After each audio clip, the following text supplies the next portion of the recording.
Yes, yes, I can see it. Okay, perfect. So, hello YouTube, I'm Sarah. Tonight I'm hosting this meeting with Nayara, Laura, and Carlos, and we're discussing a little on education for young adults. So we have some questions as usual. This is not a class, but we can learn by practicing together and making the most of this moment. Where is Carlos? Maybe he'll come back. So, let me just introduce myself to Laura. I live in Ilhéus. I like to dance. I also have a living business like Nayara. And I can say that I'm a friendly person, but sometimes I'm stressed like everybody else. That's it. Okay, so the second question. Nayara, could you start as well? Read and share your opinion. Yes. Here. What are the main difference between the educational needs of young adults compared to children or older adults? When you say educational needs, what that means? Like the necessity, it's something that if you are adult, you will learn in this way, and if you are a kid, you will learn that way. It's something like that. Yeah, that's it. What Okay. we need as young adults that maybe kids and older adults don't need. Yes. Well, I believe that, for example, we are adults, and it's really difficult sometimes to learn something new or do some course, because we need to do a lot of things during the day. For a kid, it's totally different. For example, I need to work, and when you work, it demands a lot of time of your day. So sometimes it's difficult to learn something new, and I need to take care of the house. And if you have kids, you need to take care of your kid, and we have our relationship. We need to go out sometimes just to hang out with friends, and I believe that this is the most difficult thing, like a adult, to deal with education. Because I don't know if I am answered this question right, but I understand this. Like for children, it's easier because their only obligation is to learn and play and eat. It's just that. And for us, it's totally different. We have more responsibilities, and it's really hard to live nowadays.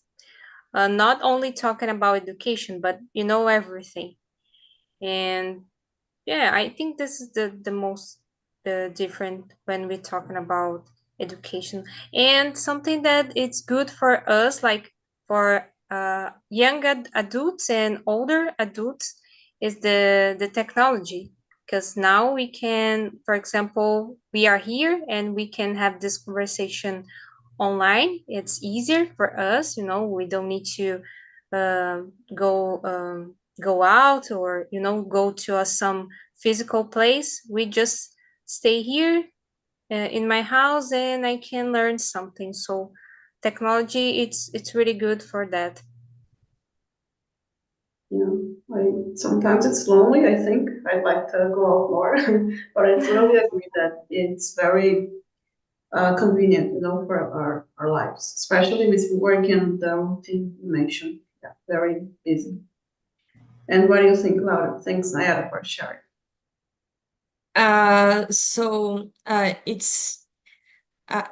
It's nice because I work with that actually. That's why I'm here, because this topic is it's very I'm very attracted to that topic, and as I work as an educational designer, which in fact it helps subject matter experts to produce content and training and learning solutions. So we needed to deal with a lot of these questions like education needs and I don't know if I can explain that in English, but we have three difference when we talk about the education needs when we are producing learning solutions like training or courses, whatever. When we talk about the pedagogy, which is when we treat to teach kids and children, and we have a term called andragogy, which is focused on adults, and they are very different because with adults, as Nayara told us, we need to face that adults, they have several challenges in their lives, but also, and this is very important to consider, they have already a previous experience about everything about life, not only personal, but also professional life. And this needed to be considered when we are planning a course or a training for them. We cannot put questions like what is or like memorization questions, because it won't make any sense for them because they already have some experience, some practical experience. And so it's very important to consider that. And I think the difference between young adults and older one, I think is exactly what Nayara said. I totally agree with her about the technology, because if I'm producing a trainer to older adults, I needed to consider that maybe I cannot use some smartphone solutions because it won't be appropriate, or even a more complex environment in computer, like asking for some research on internet, maybe it doesn't make sense for that public. So yeah, I understand that these are the major differences. Yeah, very good. I wonder how it is for you on a daily basis, how to decide and make every training to be proper for that public, because I think most things we do, either if it is selling a product, a class, or just trying to connect people, it's very important to understand the stage Sure, of life they are living in also. I think it's sure, very. sure. Yeah, like some activities that we do, like it's good to do it. Sometimes it's not possible because of the time, but we have a form of like to do a mapping uh to understand the context of that public, so what are their characteristics considering technology, consider even the language is necessary to do some adaptation, and also that previous experience, yeah, sometimes we needed to do it in order to have that connection in a learning solution. Yeah, thank you so much for sharing more about your experience and your thoughts on this question. I really believe, in my case, for example, if I'm talking about myself, the labor market is something that is very important for us to consider. So we just, maybe not everybody, but in my case, I don't study just for fun anymore. Sometimes, yes. For example, I speak French and I'm not using this professionally, but most things I'm studying, it's because I want to, like Nayara, get a better job, make more money, so it's pretty practical and not so much about emotions and preferences or habits even, so we gotta make a lot of serious decisions when it comes about. education and not only study something because you think it's interesting. I wish I could do study only what I like, but I know that it's not so simple. But it's part of life. I had my time to do this as a kid. Yeah, I have to find a positive side in this. It's part of life, yeah. Yeah, that's it. And Nayara, could you choose a question? Doesn't have to be the next one. And share your thoughts. Let me see.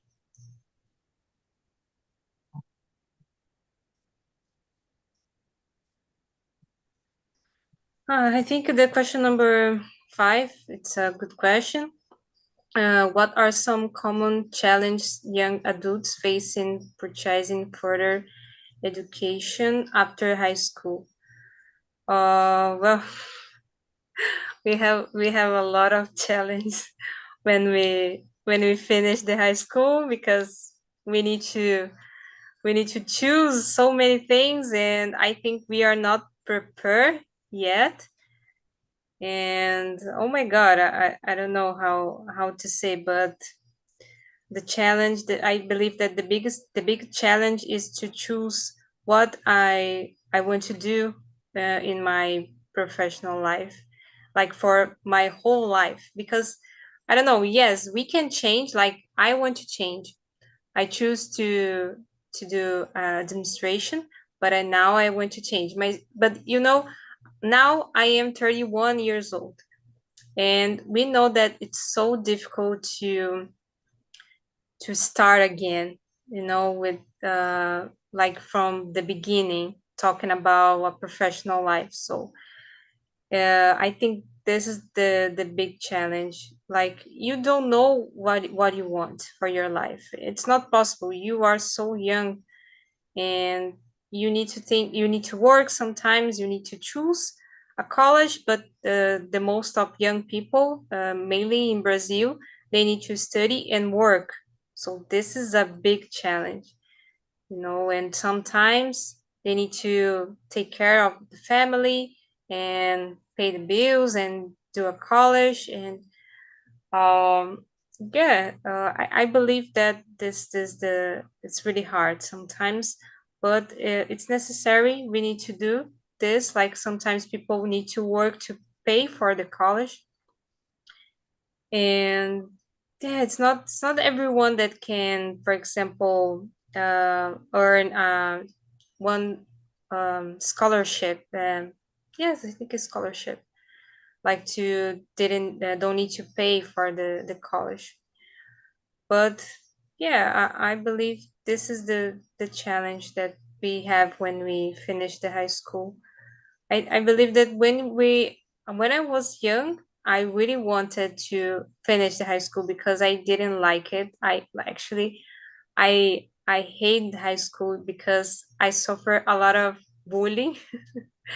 and I didn't want to live with this young people. I just want to grow up and start to work, and just live my life as a adult. But now I regret about this. I don't want this life anymore. Oh my Because gosh. What about now? What you're gonna do? it's really difficult, because we have challenge all the time. Just live is a challenge. Just to be here, you know, deal with people. It's so hard. And when we finish the high school, we need to deal with a lot of new situations, and the most of time alone. It's just you with yourself, and it's not so easy. Excellent points. I think sometimes I'm very overwhelmed about everything, so I try Yes. to find balance, but I can freak out sometimes. Gosh. And you, Laura? Yes, I totally agree with Nayara. I share the same opinion. And I would add one more detail. which happened to me when I was in high school, which is the pressure from others, from my family, from even my school. So the school I studied was had a huge focus on vestibular and to enter in a top, highest, super amazing public university. And sometimes we don't have the maturity to deal with the choice itself, which is very stressful, but also the pressure from the society, the universe, and everything uh, to deal with that. And like I was in my mind sometimes, like I choose physics in that time, and I was in my mind like, and if it is not, and if it's not a good choice, what I'm gonna do? And these questions, they are very exhausting in like 17 or 18 years old. It's too much. And the parents saying, no, you need to pass in a top, higher, the best university in Brazil, and come on, you need to study, study, study. And then, come on, like, I need a time for me. And so, yes, it's a lot. Yeah. Did you study at a public Sorry? university or at college? Where did Sorry? you study your graduation course? Was public? Was public, was No. at University of Campinas. And it was, my undergraduation was very good for me because I was in a private high school, totally focused on vestibular, and a public university was great for me because I could see people from outside my context, my scenario, so I could talk with people, for example, from public schools, and this was very open-minded for me. Yeah. The name university, it's like very fair because it's a whole universe, you know, a lot of different perspectives, backgrounds. I also went to a public uh, university, so I felt very, I don't know, forced to grow in a way because I also studied in a private college and people were very, I wouldn't say spoiled, but maybe a little bit. But I had a scholarship, you know, so I think that once we get to this type of environment, it's very different. And also, I got contact with a lot of people who needed to travel, you know, to leave their cities to study, to get a better education. And some of them didn't travel, didn't move out, but they had to take the bus for 4 to 5 hours every day. And it was very different from my journey, and I learned with them as well. So I think that it's a very enriching experience when we get to go to college, private college, public college, but I'm just sharing about my experience a little. And you, Nayara, did you study at a public place or a private? I took an A and I gained 100%. I did in a private college, university, but with scholars with 100% of scholarship. It's amazing. Congrats. Have to be very smart to get this right. No, for the administration, it's not so hard. It's easier. Maybe for medicine or something, it's more difficult. Let's value our course. Don't say that about the district. I understand your point completely. Okay, so let's talk about question number 6. Nayara mentioned something about scholarships, so we can discuss this well. Laura, would you read this question? I think you didn't start it. Sure. So, how does the availability of financial aid and scholarships impact the educational choices of young adults? So I believe it is 100%. It impacts a lot, especially when we are talking about public universities that are several people needed to travel and to rent a home and do several stuff like that. It is exhausting, and a financial aid can uh, determine that can determine if that student will be in that university or not. So yes, I think essential, and also for the students. I received a scholarship, like a work scholarship there, but I had students that didn't receive anything, and I think this is very good. Uh, this context with people from different backgrounds and perspectives, if they're rich, poor, from, I don't know, the center of São Paulo and from like a favela, they like together producing content and science. I think this is very good, and the diversity, uh, we need to take care of that because it's really important.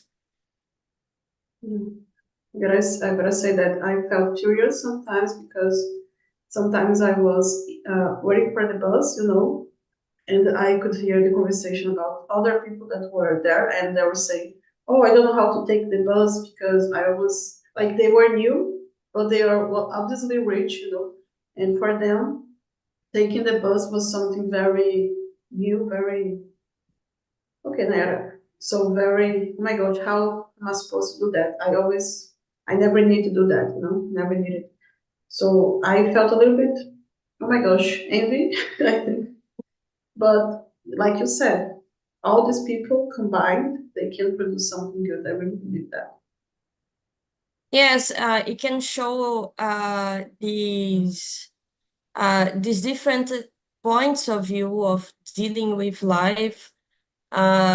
These can be very positive. For me, it was awesome. Like I think I made a career transition of my after my master's degree, and probably if I want to, if I didn't have all this experience with different perspectives, probably I wouldn't have the courage to start this transition and to see that it's possible and have the support of my friends, so it's very good. And to do that, the scholarship and financial aid are like the basics. Yeah, I agree. And also, even if it is a public institution, you need to eat because there is no free meal, like we Yeah. say. So if Nairo will come back shortly. So if these people have only what it takes to, like only the course and nothing else, only the classes, and they don't have a way to get there because they can't afford the bus tickets, they cannot buy anything to eat during the classes because we have a lot of courses are maybe not the whole day, but some of them are in the morning, and nobody can learn effectively, if they don't have Yeah, this. exactly. Yeah, and it's very cruel because the places where uh,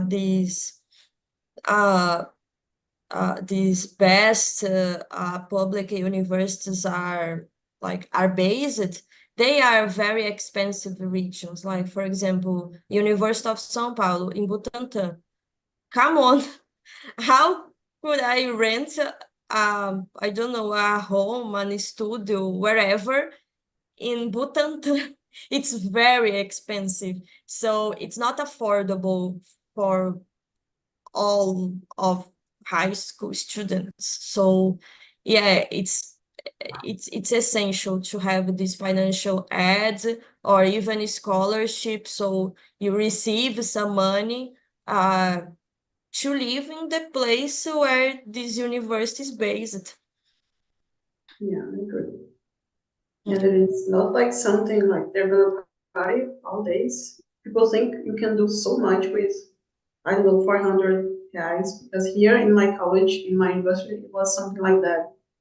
And some people are against that because they think they are gonna take advantage of this money as if it was so much, you know. It's very, I think it is a closed mind, how some people can have this vision about the aids, scholarships, and all of this. Yeah, at University of Campinas, we had a very nice result this week because the university restaurant will start to open on the weekends. It is closed like since I know it didn't work on week, and this was a complaint of the students because the students needed to eat on the weekends too. And the food here, even in supermarket, it's very expensive because of the neighborhood where Unicamp is based. It's very expensive, everything. And it was a complaint that especially the students that need, like, don't have financial stability. So for them, it is very essential, really essential for them to have the access of free meals on weekends. And now it is working for that public, and I thought it was a really good decision, a fair decision of the university to start doing that. Yes, certainly, and we tend to be more empathetic with kids, you know. You have the education, the schools, and if you hear on the news, kids are starving, they don't have enough to pass the day. You feel sorry for them, right? But I think sometimes the vision when it comes to young adults, it's, oh, what? They don't work. They should be working. They should be finding the time, I don't know, working. Because as I said, sometimes courses are full time, so they don't have this possibility, you know. So Yeah. it's very different the way we see. I say society. I don't have this specific vision, but it's easier to feel all kids need support, and when it comes to adults, people are thinking, oh, they will find a way. It's their business. Yeah. Yeah, and this issue that you mentioned defines also the course that poor students will choose generally. So, for example, in physics, my like the situation that I faced, we have the bachelor and the teaching one. So most students that don't have financial stability go to the teaching one, so the licenciatura, because it happens during the night. So it's possible to work and then study uh, at night. And the bachelor, like most of the students have a financial stability in order to study all the periods, so morning and afternoon. And this is unfair because each person has the right to choose the course they want. So it cannot be defined by if it's necessary to work or not. Like the university needs to provide that financial ads or scholarships to provide that possibility, that choice. Yeah.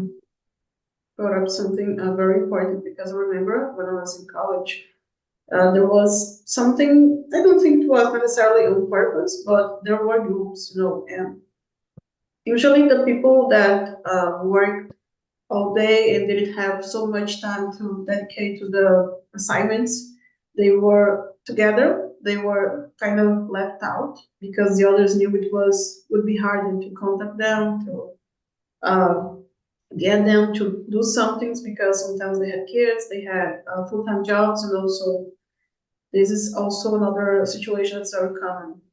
People connect to those they know. It's more, even though it's a very dynamic and very diverse place, some parts of our, I think we should seek for comfort, and it's unfortunate, but it's a reality that these people are left out very often. Yeah, I agree. I think Nayara disappeared. Yeah, she sent a message that she cannot find her recording, so it's unfortunate she couldn't join. So sad. Okay. Can you choose another question? Okay, I can. So yeah, I can choose the number 8 because I like the discussion. So how do cultural norms influence the educational decisions and aspirations of young adults?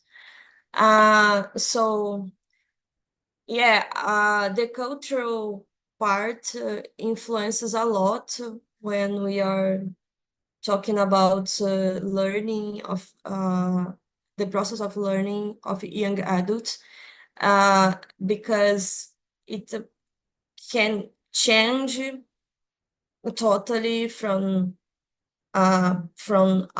perspectives or even from countries. So I have a friend, for example, that produces trainings.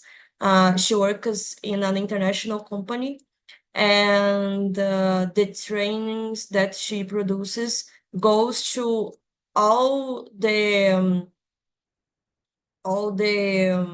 like the companies in the several countries, and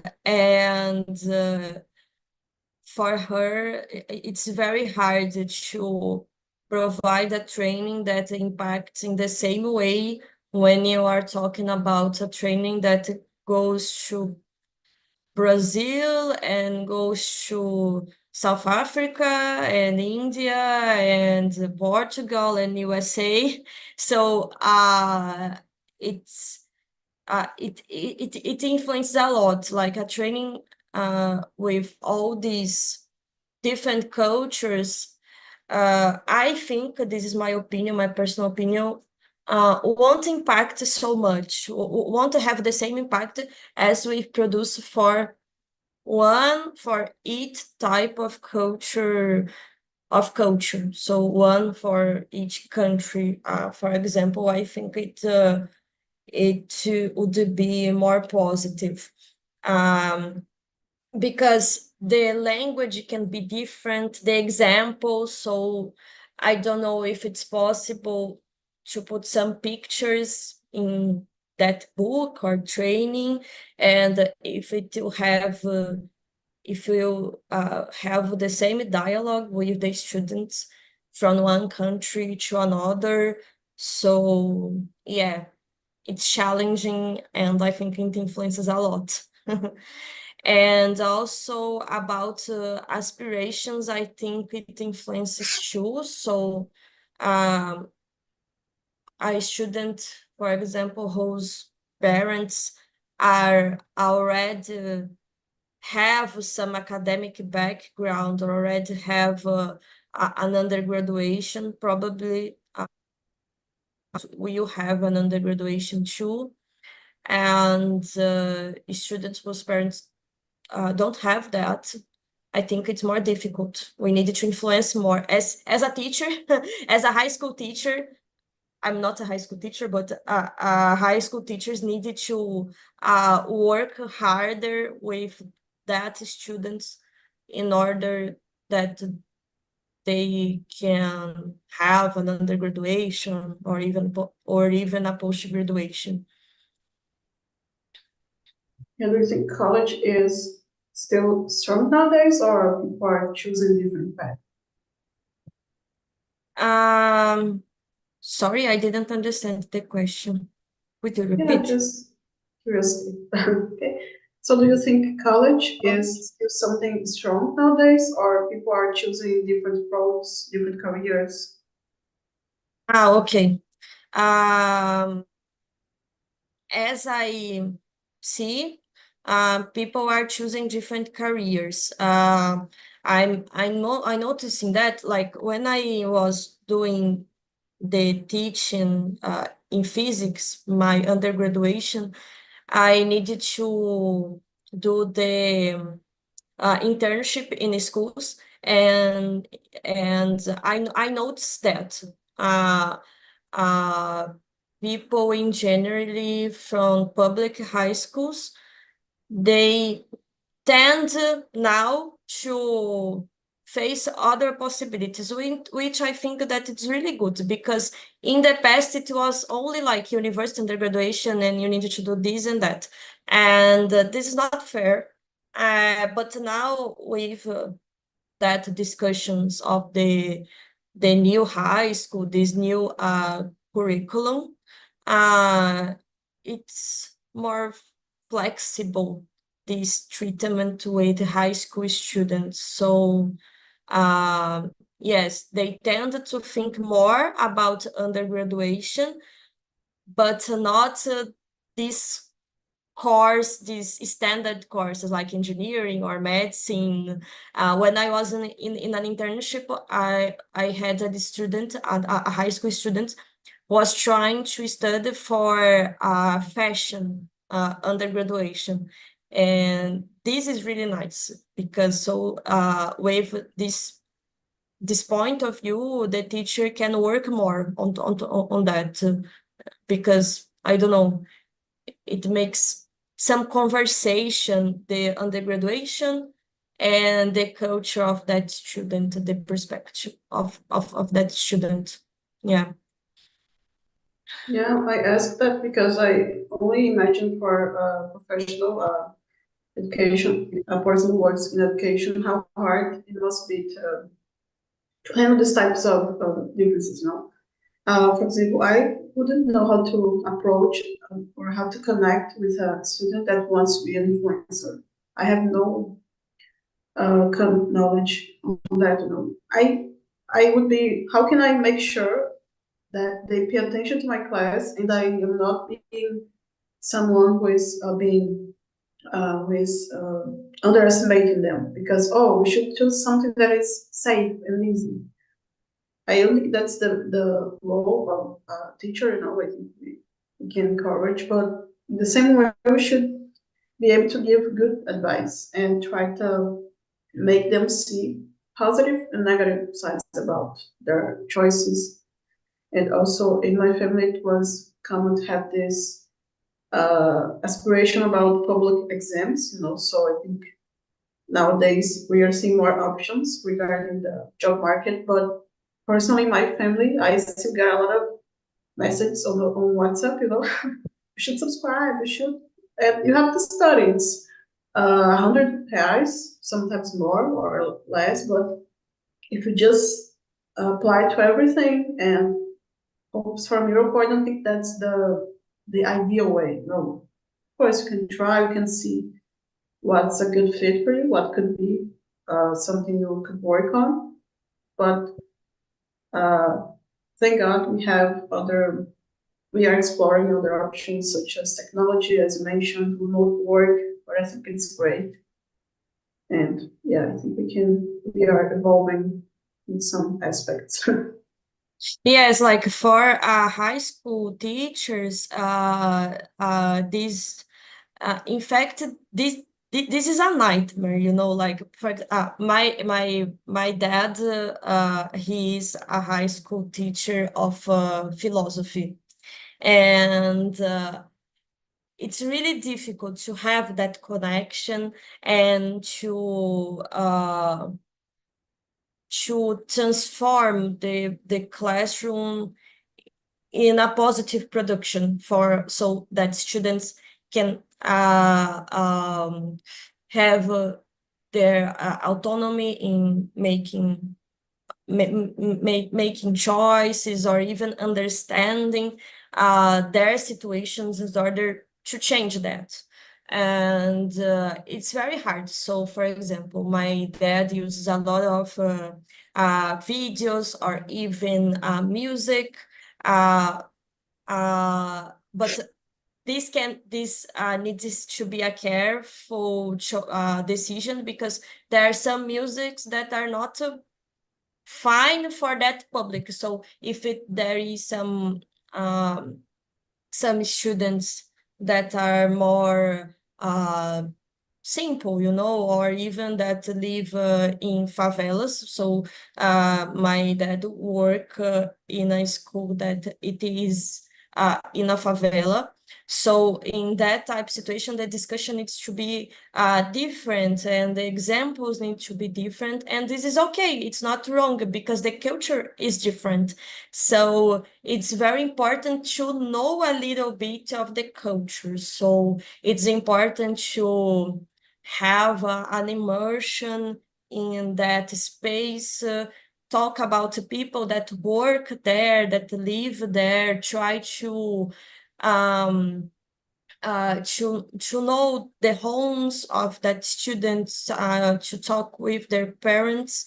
So it's possible to think about some personalized examples and problems and issues. But for high school and young adults in that case, I think that is necessary to teach using issues that their students already face. So, for example, if in that scenario it's having some problem of water, like water distribution, for example, in that neighborhood, there's been a problem of water distribution. So it's possible to part from that in order to produce knowledge and to start to think about in careers, because if if a student choose some career, probably he'll choose that career to improve their lives and their family lives. So you can, doing that, you can also transform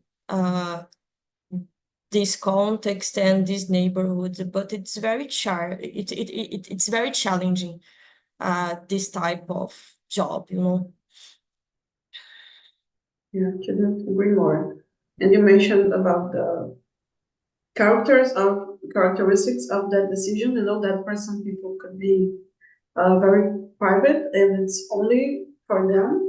Which is, I think it is a privilege if you can choose only based on what you like and make this 100% about you. And I don't think that's wrong because it's your life.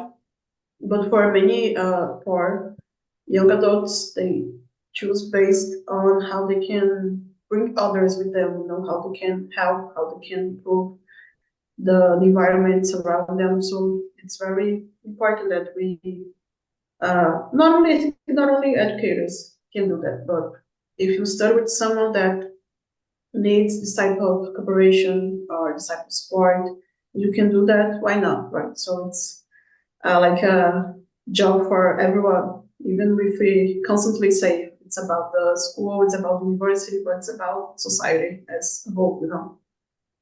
Yeah, I agree, because as we are talking about learning, like live in a I understand that when we live in a society, we are learning every time, you know. Like I see that if I go to buy, I don't know, a bottle of milk in a supermarket, I learned something from that experience, and people around me are learning too from that experience.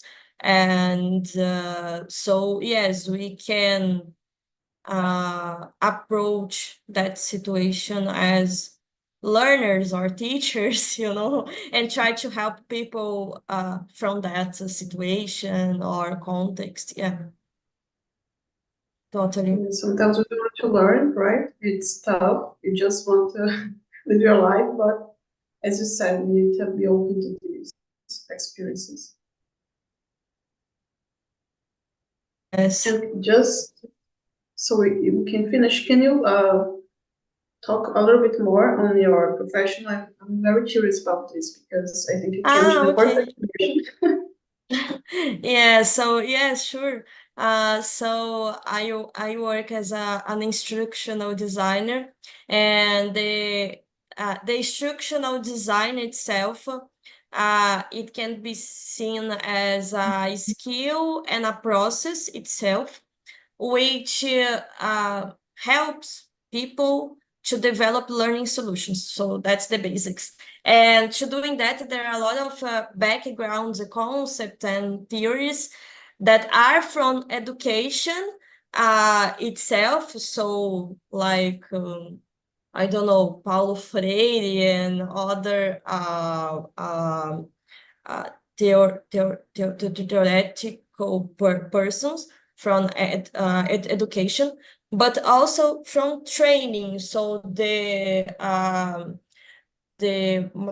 the corporation part of education, which is the training, which has a lot of concepts and background. So we kind of join this together in order to produce courses or trainings or learning solutions. So I consider myself as an educational specialist. So I'm not an expert in a topic. So for example, I work this week I was working in a course of to prepare people to work in supermarkets. So I'm not a specialist on that topic. I don't know nothing about that. But I can really help a professor or a teacher, for example, that knows that topic specific, so that technical part, I can add with my knowledge of how to teach and how to make that content more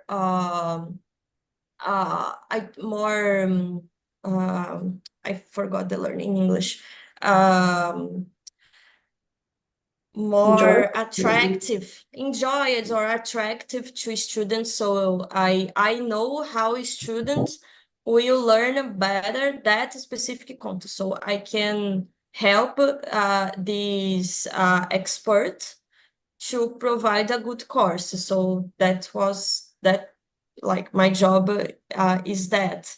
And I really like that. Like I started it's so funny because I started to do that job when I was in my master because of my scholarship. It was necessary to be a tutor in a class, and so the professor asked me several questions about how to teach better because I was a student too. So he asked for me about that questions, and I really like to work with that. And then I searched more. I understood that there is a career for that, which is instructional design. So I decided to have this career transition and to work with education. Yeah. Thank you so much. It was amazing to know a little bit more about your story, and Welcome. I can see in your eyes that you really like it. Unfortunately, we gotta say goodbye for now. We have another meeting coming up. So if you wanna Yeah. join, you can participate as well with Andrea, okay? Thank you so much. I really enjoyed it. Thank you so much, Sally. It was amazing. Thank you so Yeah. much. Really liked talking to you as well, and with Nayara, but it was short. Thanks. Have a good week. Sure. You too. Bye bye. Bye-bye.